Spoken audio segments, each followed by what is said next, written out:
अब तक के सबसे बुरे दौर से गुजर रहे गाजा में अब एक और काला अध्याय जुड़ गया है। खान यूनिस में हुई एयर स्ट्राइक ने फिर गाजा के जख्मों को हरा कर दिया है।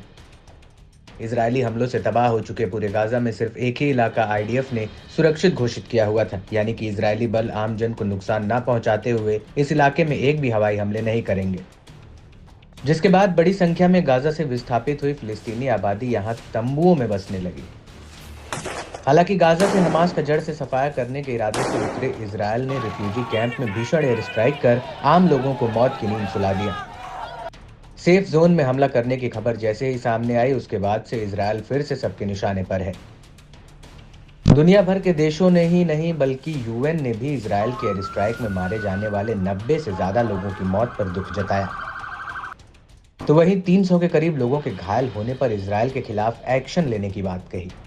इस बीच गाजा में हुई खूनी स्ट्राइक से हमास भी भड़का हुआ है। हमास नेताओं ने इजरायल के इस कदम को गलत बताते हुए बुरे नतीजे भुगतने की धमकी दे डाली। हमास ने बयान जारी कर कहा कि इजरायल की रिपोर्ट है कि देफ और अन्य लोग अल मवासी नरसंहार में मुख्य टारगेट थे। हालांकि इस हमले में खान यूनिस इलाके में 350 से ज्यादा लोग मारे गए और घायल भी हो गए। इसके जवाब में हमास ने अपने सैन्य ऑपरेशन में इजरायल पर तीखा हमला बोला। हमास की मिलिट्री विंग ने दावा किया कि इजरायल ने 3 मरकबा टैंकों को लड़ाकों ने सटीक हमले में नष्ट किया। साथ ही आरपीजी शेल के साथ एक हमर जीप को भी निशाना बनाकर तबाह किया। अल कासिम ब्रिगेड ने गाजा में तैनात इजरायली वाहनों को एक काफिले पर घात लगाकर हमला किया। अल यासीन 105 गोले से इजरायल को बड़ा नुकसान पहुंचाया। वहीं दक्षिण गाजा में रफा शहर में पूर्व में अबू धर अल गिफारी मस्जिद के पास आमने सामने की झड़पों में इजरायली सैनिक हताहत हुए। खान यूनिस का बदला लेते हुए अल कासिम लड़ाकों ने इजरायल की इंजीनियरिंग यूनिट की बारूदी सुरंग में विस्फोट किया। ये हमला गाजा के दक्षिण में रफा के पूर्व में अल शौका के पड़ोस में हुआ। इसके अलावा ब्रिगेड ने रफा के पूर्व में इजरायल की D9 बुलडोजर को अल यासीन 105 शेल से उड़ाया। वहीं अल कुद्स ब्रिगेड ने भी रफा के पूर्व में इजरायली सैनिकों और वाहनों पर मोर्टार से बमबारी की। वहीं अल कसम लड़ाकों ने गाजा में इजरायली बलों पर हमले का फुटेज जारी किया। तल अल हवा इलाके की एक क्षतिग्रस्त इमारत में लड़ाकों को इजरायली बलों के लिए बूबी ट्रैप बिछाते देखा जा सकता है।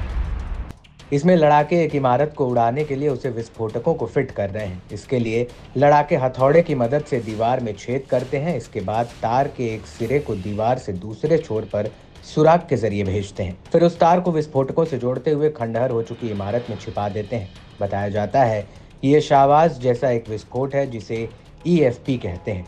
वहीं एक बिना विस्फोट वाला इजरायली F-16 लॉन्च बम लगाया। इसके बाद जैसे ही एक एक कर करीब 10 इजरायली जवान उस इमारत में दाखिल होते हैं, तभी घात लगाए लड़ाके उस इमारत में रिमोट के जरिए विस्फोट कर देते हैं।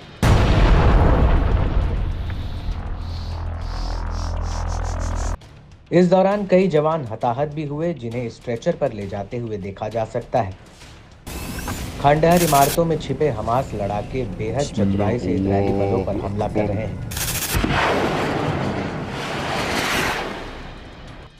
जिससे आईडीएफ के जवान जान बचाकर भागते दिख रहे हैं। वहीं लड़ाकों ने दूसरा हमला सड़क में छिपाए IED से किया, जिसकी चपेट में आने से इजरायल का सैन्य बख्तरबंद वाहन उड़ गया। वहीं दूसरे इजरायली बख्तरबंद वाहन को लड़ाकों ने Al Yassin tandem rocket propelled grenade यानी RPG दाग कर तबाह किया।